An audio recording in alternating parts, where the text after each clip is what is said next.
very unexpected. Actually,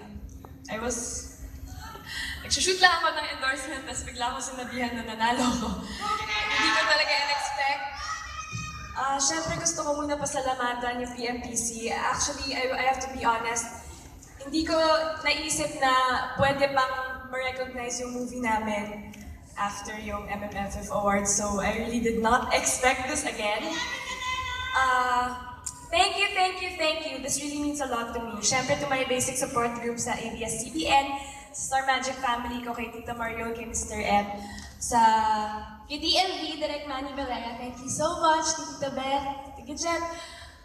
Siyempre sa Regal family ko, thank you, Mother Lily, Tita Rosel, thank you very much for the trust na kaya kong gawin tong movie na to. And sa lahat ng co-actors ko sa movie, congratulations to us. I dedicate this all to you. Marlo, congratulations. Nanalo ka din ng movie actor.